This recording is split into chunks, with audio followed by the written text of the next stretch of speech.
चलिए इस वीडियो में हम लोग बात करते हैं स्पेसिफिसिटी के बारे में। CSS स्पेसिफिसिटी का मतलब क्या होता है? तो यहाँ पर इसका मतलब ये होता है कि इसको एग्जांपल से सीधे समझते हैं कि मान लीजिए कोई HTML एलिमेंट है और वहाँ पर आपने उस पर CSS अप्लाई की है और एक नहीं दो या दो से ज़्यादा CSS रूल्स वहाँ पर आपने उस पर्टिकुलर HTML एलिमेंट के ऊपर अप्लाई किए हैं। अब यहाँ पर जो HTML एलिमेंट है जिसके ऊपर CSS अप्लाई हुई है वो किस रूल को मानेगा, यानी कौन सा रूल, कौन सा CSS रूल उस HTML एलिमेंट पर अप्लाई होगा। इसी चीज़ को बताने के लिए सबसे अच्छा तरीका होता है रैंक को पता करना, यानी कि स्पेसिफिसिटी को पता करना।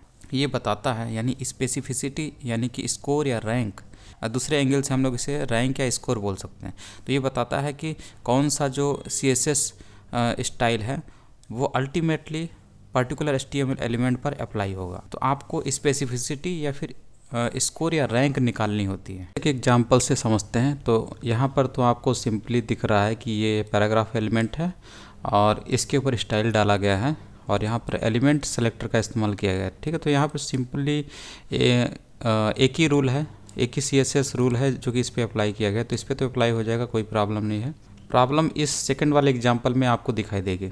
तो इसमें ये क्या काम कर रहा है, एक तो इसने ये CSS रूल अप्लाई किया है और दूसरा ये अप्लाई किया है। दोनों चीज़ें एक ही पर्टिकुलर पैराग्राफ एलिमेंट पर अप्लाई हो रहे हैं। ठीक, तो इसको आइडेंटिफाई करने के लिए दो तरीका है। एक तो ये element selector, paragraph element selector का इस्तेमाल किया गया है इसको आइडेंटिफाई करने के लिए, ताकि इस पर CSS अप्लाई की जा सके। इसका कलर कैसा करना है, रेड करना है। और दूसरा क्या है, इसमें इसको आइडेंटिफाई करने के लिए इसका क्लास भी बनाया गया है।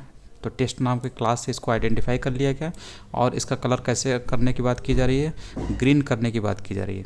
तो अब बात आती है ये वाला रूल अप्लाई होगा इस पैराग्राफ एलिमेंट पर या फिर ये वाला रूल इस पैराग्राफ एलिमेंट पे अप्लाई होगा। मतलब इस पैराग्राफ का ये जो कंटेंट है इसका कलर ग्रीन होगा या फिर रेड होगा, किससे इसका कलर पता किया जाएगा। तो ये तभी हम लोग पता कर सकते हैं जब हमें पता हो कि जो एलिमेंट सेलेक्टर है उसकी क्या रैंक होती है और जो क्लास सेलेक्टर होता है उसकी क्या रैंक होती है। तो ये हमें पता होना चाहिए। तो ये पता करने के लिए सबसे नीचे आते हैं और यहाँ पर आपको दिया हुआ सबकी रैंक। सबसे पहले ये देखिए, ये एलिमेंट सेलेक्टर है तो इसकी जो वैल्यू होती है वो 1 होती है मान लीजिए। ठीक है, और ये क्लास सेलेक्टर है, इसकी वैल्यू होती है कितनी हो जाएगी, इसकी वैल्यू होती है 10। ठीक, ये 11 इसलिए लिखा है क्योंकि 10 + 1 ऐड हो जाता है ना, क्योंकि यहाँ पर दोनों है। और ये आपका जो ID होता है, यहाँ से आपको ये देखिए, यहाँ से आपको समझ में आ जाएगा। तो ये यहाँ पे देखिए ये क्या है, ये क्लास सेलेक्टर है तो इसकी वैल्यू है 10 और ID सेलेक्टर है इसकी वैल्यू है 100 और जो इनलाइन स्टाइल होता है उसकी रैंक होती है 1000। तो इस तरीके से होता है। अगर इस तरीके से लिखा हुआ तो आप इसकी भी रैंक निकाल सकते हैं। तो यहाँ पर क्या हो गया, ये 10 हो गया, ये क्लास दो क्लास हो गया तो 10 10 20 और ये एलिमेंट सेलेक्टर जो होता है इसका 1 होता है तो इसलिए 21 हो गया। टोटल रैंक इसकी 21 हो गई। ठीक है, उसी तरीके से आप इसका भी निकाल सकते हैं। तो ये होता है, इसके ज़रिए हम लोग पता कर लेते हैं। तो जिसकी रैंक ज़्यादा होती है वही रूल अप्लाई होता है। तो यहाँ पर आपको समझ में आ रहा होगा, यहाँ पर ये क्लास है और ये पैराग्राफ, ये एलिमेंट सेलेक्टर है। ये क्लास सेलेक्टर है, ये एलिमेंट सेलेक्टर है। तो क्लास सेलेक्टर की जो रैंक होती है आपको पता है ये 10 होती है, 10 होती है और एलिमेंट सेलेक्टर की जो रैंक होती है वो 1 होती है। तो ये ज़्यादा है, इसका मतलब ये वाला रूल अप्लाई होगा। यानी क्लास सेलेक्टर के ज़रिए जो रूल लगाया गया है, जो CSS डाली गई, यानी टेक्स्ट कलर ग्रीन करने की बात की जा रही है तो इसका कलर क्या हो जाएगा, ग्रीन हो जाएगा। ठीक है, तो ऐसे करके हम लोग पहचानते हैं। उसी तरीके से अगर इसमें ID भी ऐड कर दिया गया, एक ID सेलेक्टर है, एक क्लास सेलेक्टर और एक एलिमेंट सेलेक्टर है, तो कौन सा रूल अप्लाई होगा, कौन सी CSS अप्लाई होगी, टेक्स्ट का कलर ब्लू किया जाएगा कि ग्रीन किया जाएगा कि रेड किया जाएगा। तो सबसे ज़्यादा रैंक किसकी होती है इन तीनों में, इसकी 1 होती है एलिमेंट सेलेक्टर की, क्लास सेलेक्टर की 10 होती है और ID सेलेक्टर की 100 होती है। तो ये वाला रूल अप्लाई होगा, यानी ये वाली CSS अप्लाई होगी।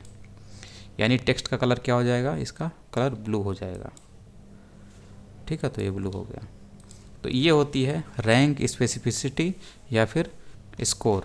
और चौथे एग्जांपल में इसने बताया है कि यहाँ पर इसने ID सेलेक्टर भी लिया है, क्लास सेलेक्टर भी लिया है, एलिमेंट सेलेक्टर भी लिया है और एक इनलाइन स्टाइल का भी लिया है। तो आपको पता होगा इनलाइन स्टाइल की जो रैंक होती है वो 1000 होती है। ठीक है। तो इन तीनों को इग्नोर कर दिया जाएगा, ठीक है। यानी ओवरऑल ये क्या है, ये जो है इंटरनल, ये आपका जो तरीका होता है इनलाइन वाला है, और ये इंटरनल तरीका है, ठीक है। तो इंटरनल वाले तरीके से इनलाइन की तो रैंक ज़्यादा होती ही है। अगर आप इनको इग्नोर कर दीजिए तो इनसे तो ज़्यादा होती ही इनलाइन की, ठीक है। और नहीं तो आप ऐसे भी समझ सकते हैं कि ये जो इंटरनल तरीका है इससे ज़्यादा रैंक होती है इसकी इनलाइन वाले स्टाइल की, ठीक। तो यही वाला रूल अप्लाई होगा। कलर कैसा हो जाएगा, अब पिंक हो जाएगा टेक्स्ट का, इसलिए कलर पिंक हो गया। ऐसे करके होता है ये। यहाँ आप इसी से कैलकुलेट कर लीजिए। तो इसका ये तो आईडी सिलेक्टर है, इसकी तो 100 ही होती है, और इसकी तो 10 होती है क्लास सिलेक्टर की आईडी, और ये एलिमेंट सिलेक्टर की रैंक जो होती है 1 होती है, ठीक है। उसके सापेक्ष हम यहाँ पे देखें तो इनलाइन स्टाइल की जो रैंक होती है 1000 होती है, इसीलिए यही वाला अप्लाई हो जाएगा। ये तीनों इग्नोर कर दिए जाएंगे CSS। उसके बाद यहाँ पर दिया हुआ किस तरीके से ये there are 4 categories which defines a score specificity level of a selector. Selector का स्पेसिफिसिटी जो लेवल है, स्कोर है, वो बताते हैं। तो इनलाइन स्टाइल का सबसे ज़्यादा होता है, उससे कम आईडी होता है। फिर क्लासेस होता है, क्लासेस में आपका सीडो क्लासेस भी आ जाएगा, एट्रीब्यूट सेलेक्टर भी आ जाएंगे। और सबसे कम जो होता है एलिमेंट सेलेक्टर या सीडो एलिमेंट्स का सबसे कम होता है स्कोर, इसलिए सबसे कम इनके सिलेक्ट होने की चांस होती है। कैसे कैलकुलेट करते हैं अभी आपको बताया दिखाया था कैसे कैलकुलेट करते हैं। जैसे आप पैराग्राफ, ये एलिमेंट सेलेक्टर है, ठीक है। तो पैराग्राफ टाइप का एलिमेंट सेलेक्टर है, तो इसका 1 होता है वैल्यू।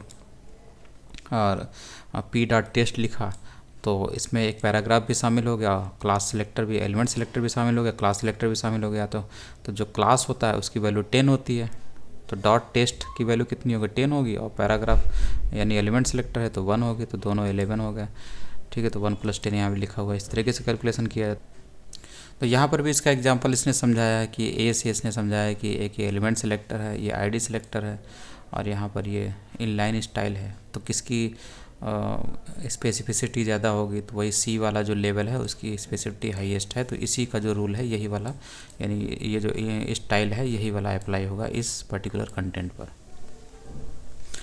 इसमें ये भी बता रहा है कि कुछ दूसरे रूल्स भी हैं। जैसे अगर मान लीजिए किसी की स्पेसिफिसिटी या फिर रैंक बराबर आ जाए, स्कोर बराबर आ जाए, तो उसमें जो लेटेस्ट रूल होता है वही अप्लाई होता है। तो if the same rule is written twice into the external style sheet then the latest rule wins. जैसे कि यहाँ पर है, यहाँ पर आप देख रहे होंगे एलिमेंट सेलेक्टर ये भी है और ये भी है, तो जो लेटेस्ट है वही अप्लाई होगा। तो लेटेस्ट का मतलब क्या होता है, लेटेस्ट का मतलब होता है जो नज़दीक होता है, यानी कि इसे कैलकुलेट किया उसके बाद यहाँ पर ये अप्लाई हुआ, तो सबसे लेटेस्ट कौन होगा ये माना जाएगा, नीचे वाला, ठीक है। तो इसलिए इसके ऊपर अप्लाई हुआ तो ये कंटेंट आपका रेड दिखने लगा। इसका मतलब अगर आप एक और इसकी कॉपी करके यहाँ पर रख लेते हैं, मान लीजिए हम लोग यहाँ से ब्लू कर देते हैं इसको, तो सबसे लेटेस्ट कौन होगा, ये नीचे वाला होगा, ठीक। अगर ऊपर से नीचे देखें तो ये वाला लेटेस्ट माना जाएगा, जो कि इसके नज़दीक है, ऐसे मान सकते हैं। तो अब आप इसका कलर क्या हो जाएगा, ये बैकग्राउंड कलर ब्लू हो गया। तो इस तरीके से होता है, क्योंकि यहाँ पर सारे जो लेवल है सबकी रैंक बराबर है, तो बराबर केस में जो लेटेस्ट होता है वही अप्लाई होता है।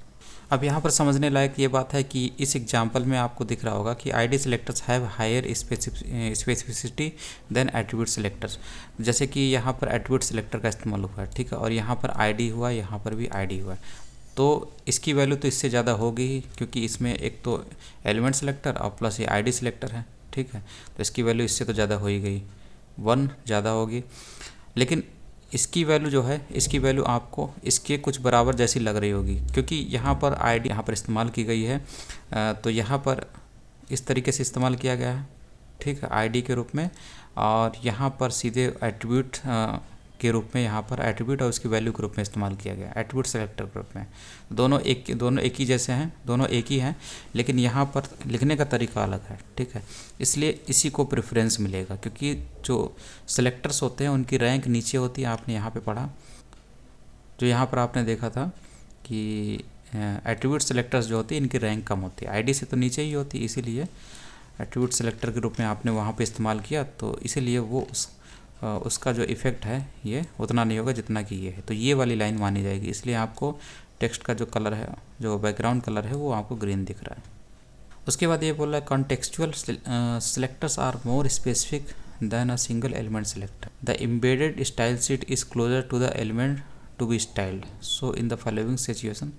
तो यहाँ पर ये बोल रहा है कि ये जो है, यहाँ पर एक आईडी है, फिर एलिमेंट सिलेक्टर है, और यहाँ पर एक आईडी है और एलिमेंट सिलेक्टर है। दोनों में क्या फ़र्क है? ये जो है ये एक्सटर्नल CSS फाइल से लिया गया है, मतलब ये एक्सटर्नल CSS फाइल से आया है, और ये इंटरनल फाइल है। तो उस केस में आपको पहले ही बताया था, जो नज़दीक होता है, जो सबसे ईज़िली मिल जाता है, वही अप्लाई होता है। ठीक है, तो ये वेब पेज जहाँ पर कंटेंट लिखा है उसी के अंदर ही ये चीज़ अप्लाई हो रही है, मौजूद है। ठीक है, तो यही अप्लाई होगा, इसलिए आपका कलर जो है वो येलो हो जाएगा।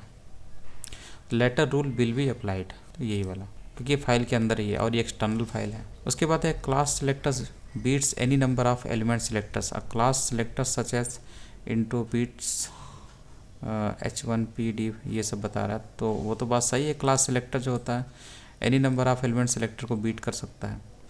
तो जैसे ये क्लास सेलेक्टर है और उसके बाद ये एलिमेंट सेलेक्टर है, तो इसी का इफेक्ट माना जाएगा, तो भी बताया है। तो बैकग्राउंड कलर क्या हो जाएगा? येलो हो जाएगा। तो येलो तो आपको दिख रहा होगा, तो वही बता रहा है। The universal selector and inherited values have a specificity of 0।